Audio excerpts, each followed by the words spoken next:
na lim member tag COVID for COVID-19 and Dr. Cynthia Palme Saloma, Executive Director, the Philippine Genome Center, University of the Philippines. You know, this is not really a scheduled meeting. But the last time we had it talked to the people, which Secretary Bilio of the Department of Labor was invited. And in a nutshell, he was complaining about the length of time that the OFW and returning travelers or travelers and OFWs are being detained, to use the word, too long. That's what he said. And it has depleted the budget that was been allotted by government sa kanila, sa Department of Labor. So, there was a bit of a discussion, but I thought it wise to just maybe cut it, and since this is a question of science and medical issue, it would be useless for us to be debating here and talking about these things. We will just invite the experts, and so that they can shed light, provide enlightenment to us and to the public why this is so. Now, the thing here is, I'd like to ask Secretary Belio, do you want, or are you ready to repeat your, they are here. I would rather that sabihin mo na lang yung sinabi mo noon, kasi wala sila dito, so that they can respond correctly and accurately to your, well, it might be your misgivings or it might be your doubts. Hindi nila narinig eh. But so kailangan you might just repeat it. Anyway, it's for public good. Wala namang problema diyan kung sino ang mali, kung sino ang hindi. There's nobody here who is really correct and nobody here who is totally wrong insofar as public good is concerned. So I would rather that you repeat what you have complained. It was really complained, and you have the floor. Thank you, Mr. President, and with due respect to our medical experts, especially the technical working group of the interagency task force, I came up with a report, Mr. President, about the heavy burden that the new protocol has on our resources.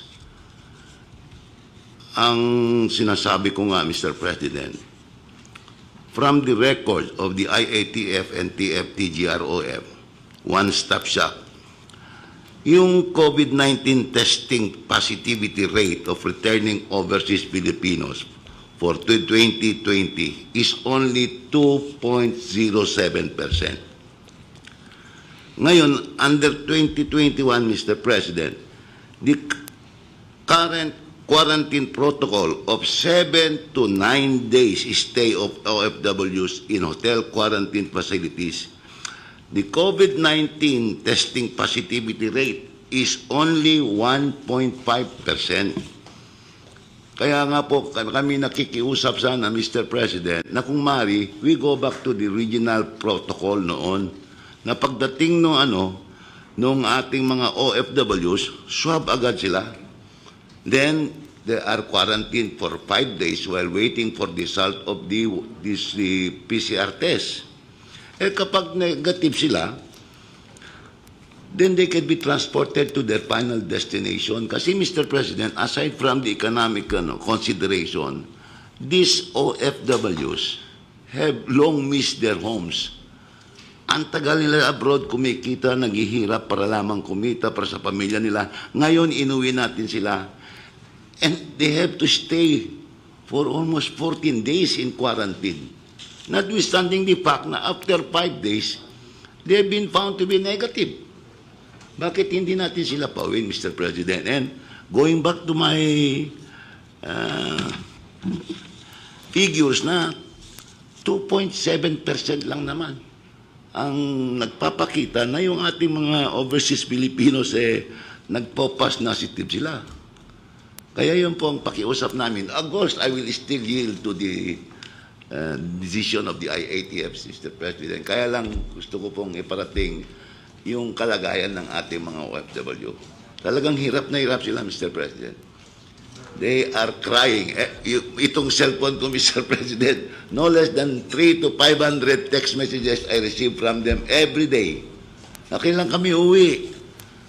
Ang tagal naman ng resulta ng PCR. Ganun, Mr. President. And we cannot close our eyes to the miseries of our OFWs. Kaya yun, pakiusap lang naman, Mr. President. Kung pwede naman, pwede lang. Kung hindi naman, then we still submit to the decision of the IATF, Mr. President. Okay. Is that all? Yun na yun, Bot? Yun naman talaga ang sinabi mo noon. It's just the same. So, I'd like to call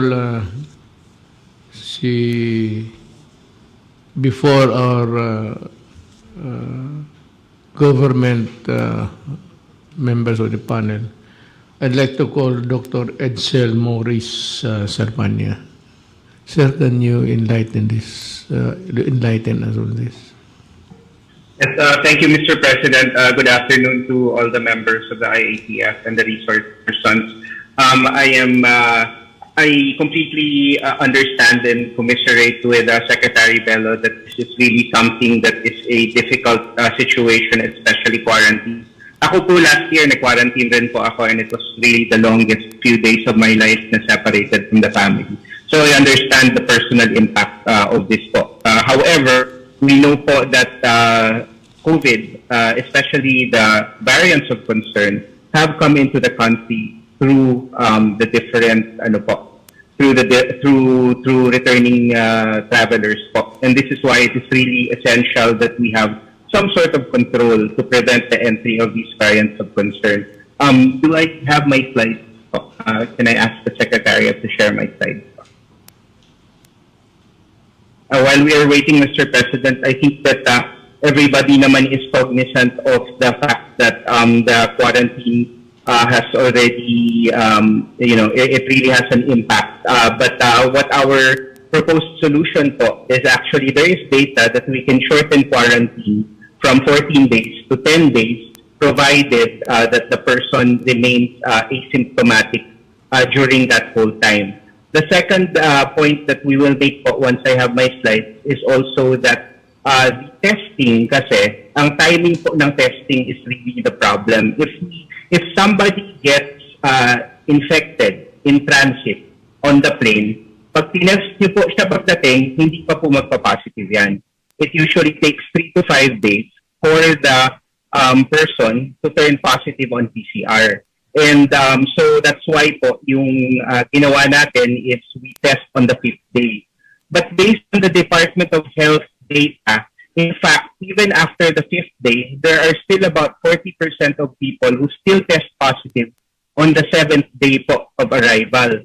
So our proposed solution po kasi is that the testing, even on the 5th day, will still not pick up everyone. So it is either we test on the 7th day or we completely do away with the testing, but make sure that we quarantine everybody until the 10th day po.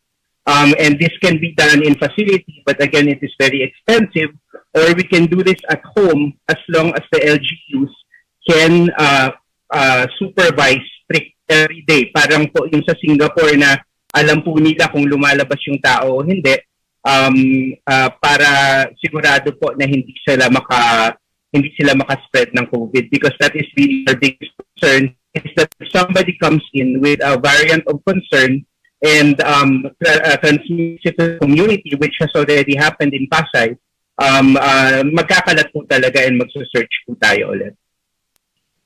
Test on arrival po, tapos if negative, complete 14 days isolation at home or at the LGU. And then, noong December 2020 po, when we met with you po sa Malacanang because of the variant, ang ginawa po natin, 14 days facility-based quarantine. And we tested on the 5th day. And then, earlier this year, in February, we shifted to the 5-day facility quarantine with testing on the 6th day. And kung negative, rini-release po. With the stipulation that the LGU continue to make sure that they quarantine to complete 14 days po. Next slide, please.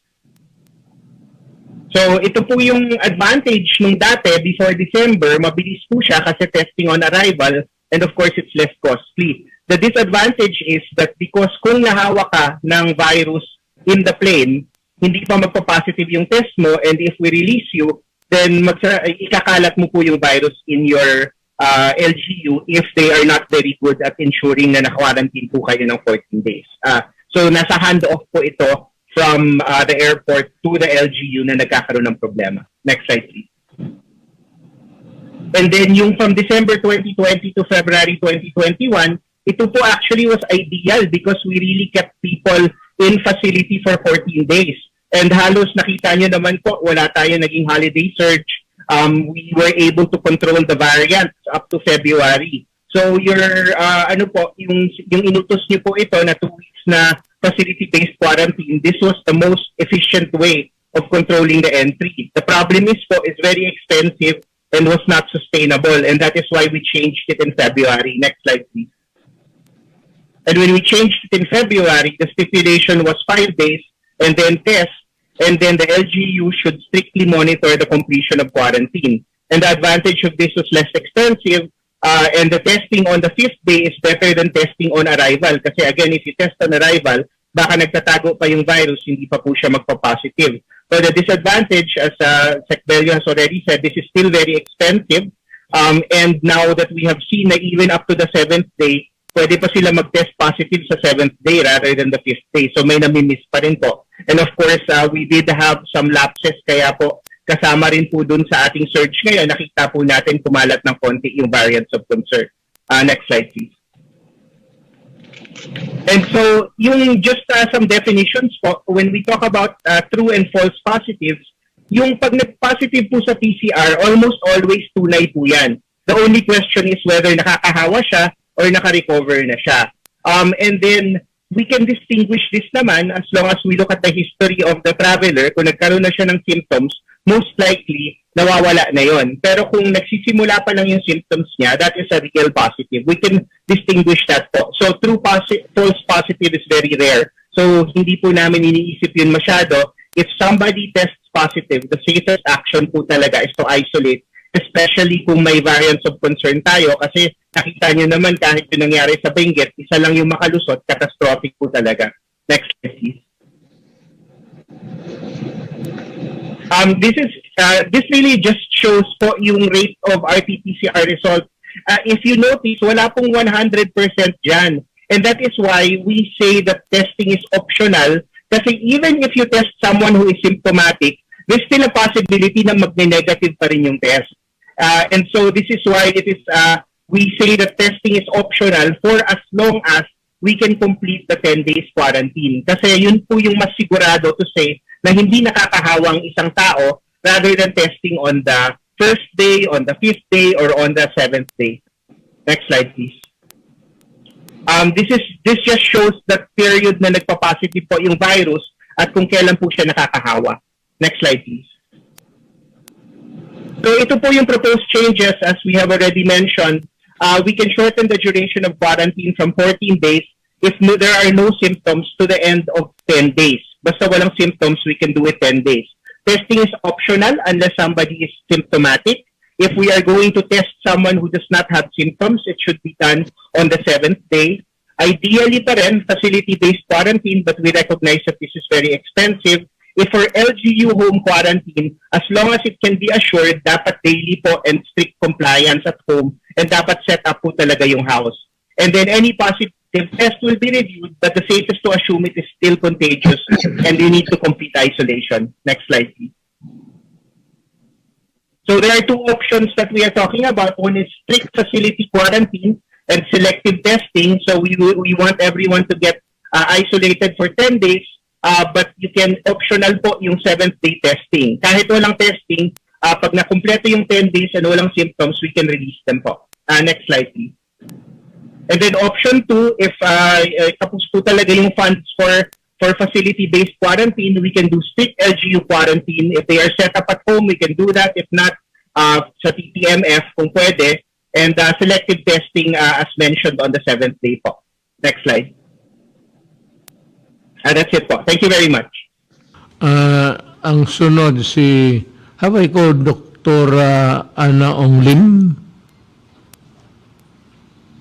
Good evening po, Mr. President.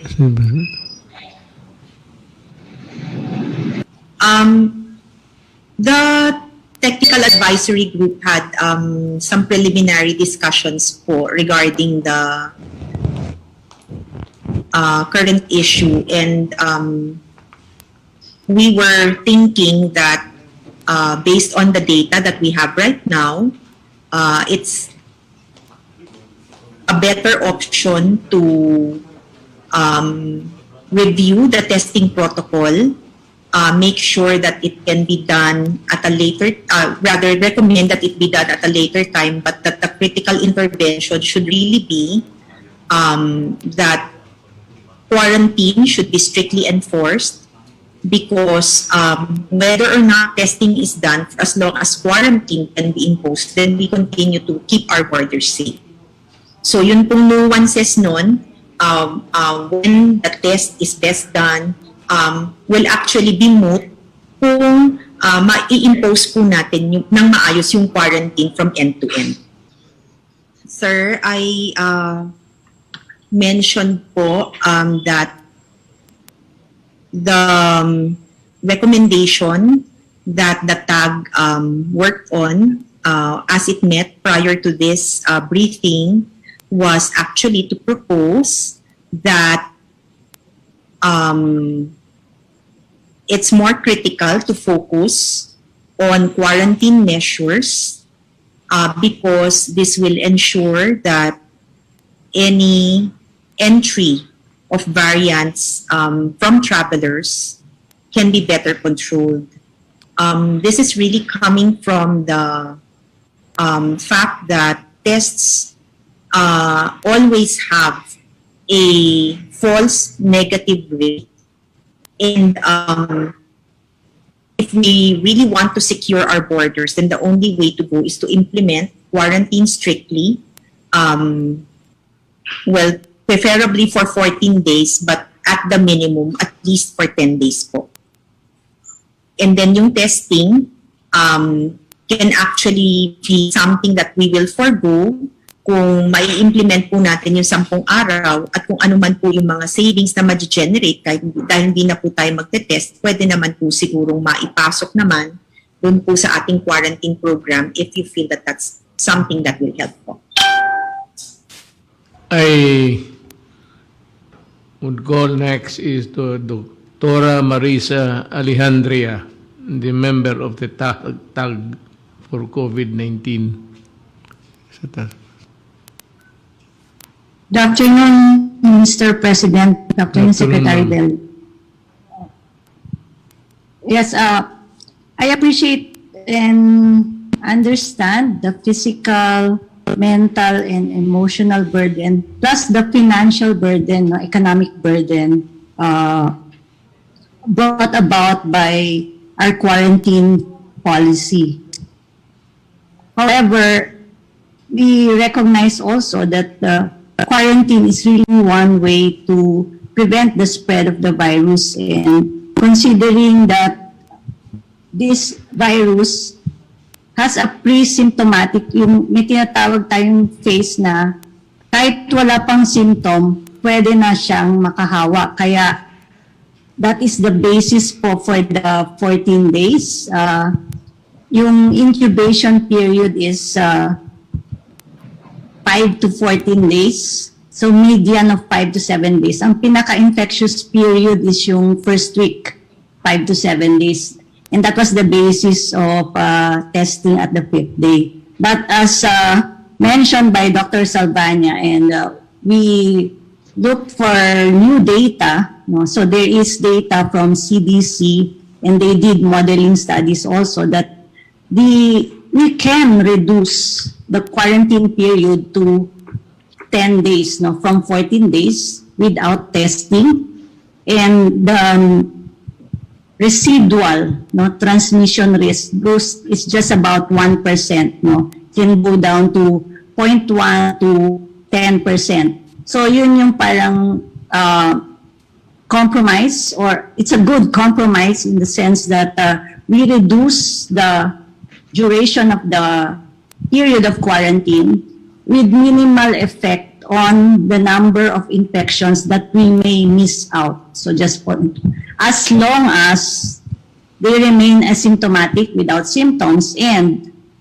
they will complete the quarantine period, no, in the LGU, at home, or at the quarantine facilities with strict implementation and monitoring po. So we, the TAG experts, no, we concur that we can relax the 14 days to 10 days without testing, as long as they remain asymptomatic and monitoring is strictly implemented. At any period that the traveler or the overseas Filipino worker gets symptoms during that 10-day, then testing should be done. So the system should be in place, no, to be able to isolate once they get symptoms and they get tested. And then that's the policy that we can adapt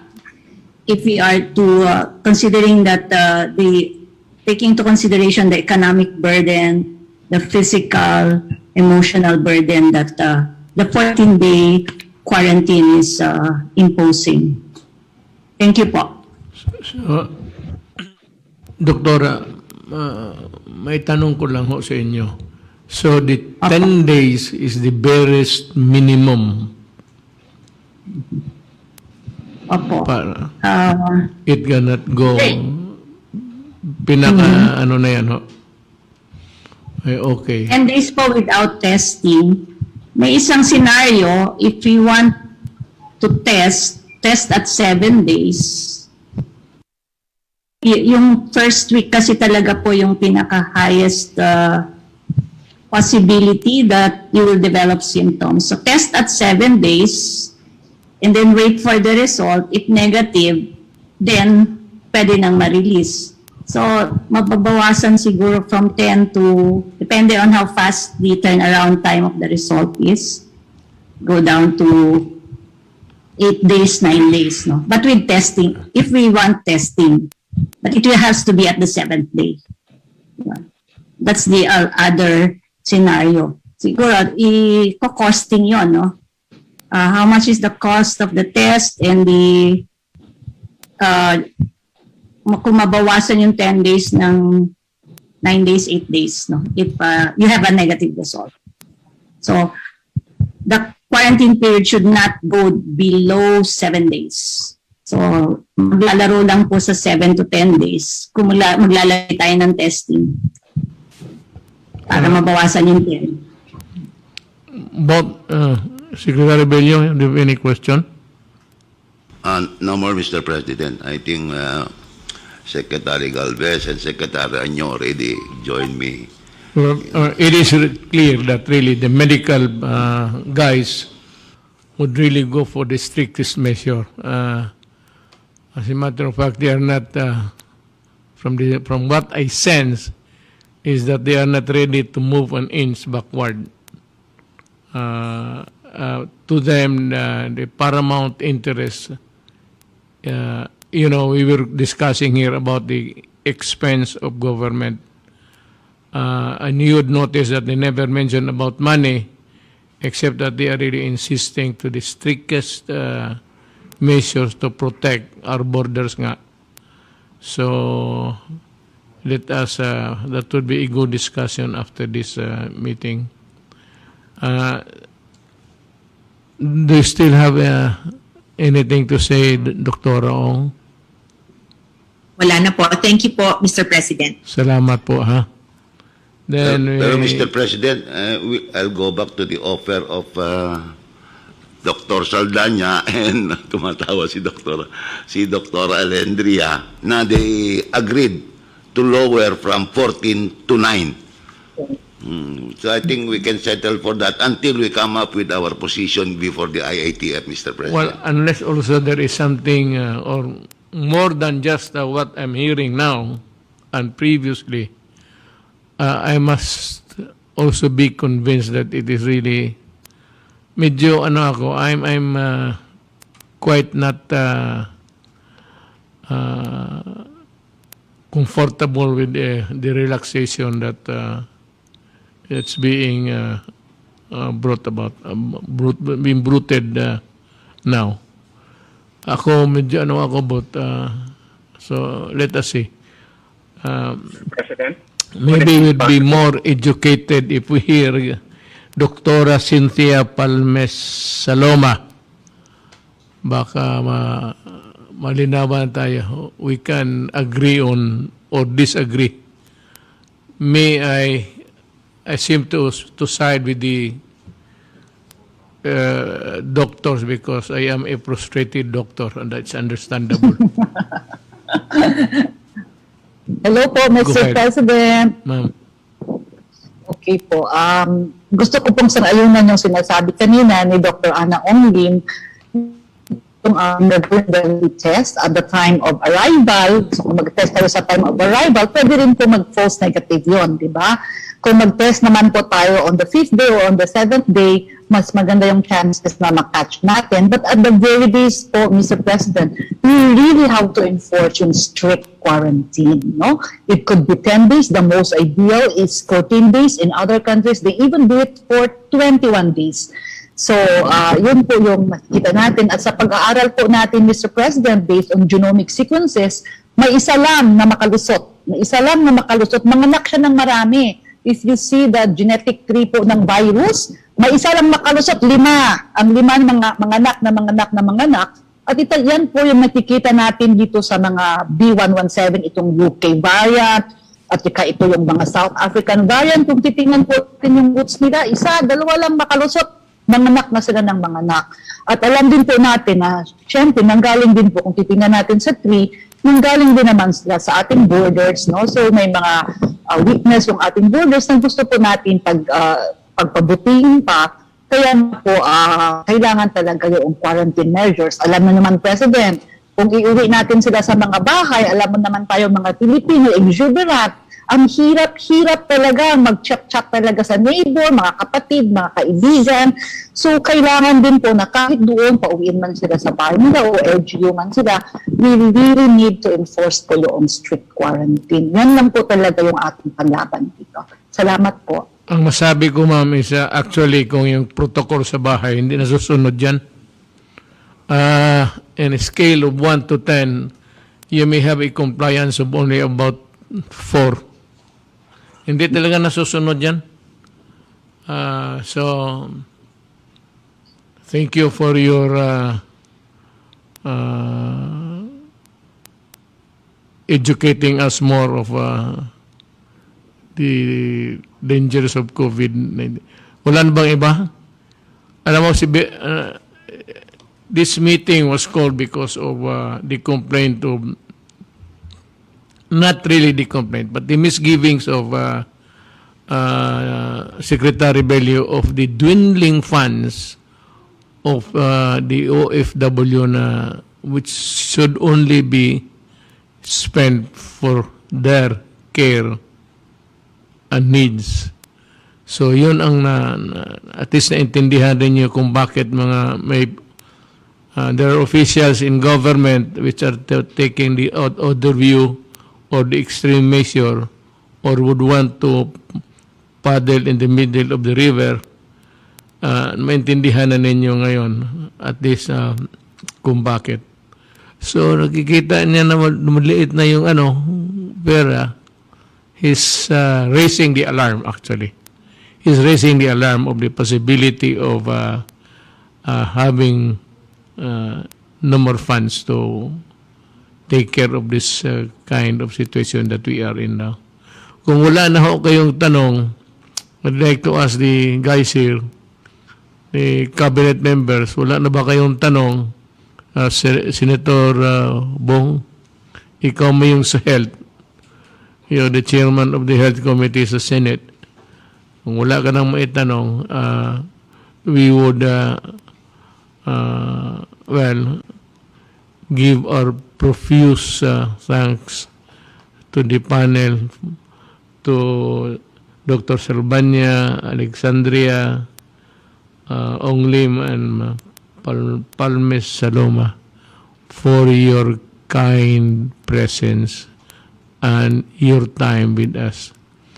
The pleasure of your company. And thank you for educating us. I cannot compromise. There is no compromise here. Hindi ako magko-compromise. So, I'm just an off-the-cuff statement before we make the final decision here. I am not ready for a compromise here. About lalo na ngayon. Yung ibang sakit siguro, pwede pa yung mga rabies dyan. Pero ito, talagang, as you have said, it's dapo dito, dapo doon. And then you have the exponential problem now of how to take care of the Filipinos. Maraming salamat po sa inyo at sana can have you at we can call you again to share with us some things that we do not know because we are not doctors. Thank you. Salamat. Thank you po. Maraming salamat po.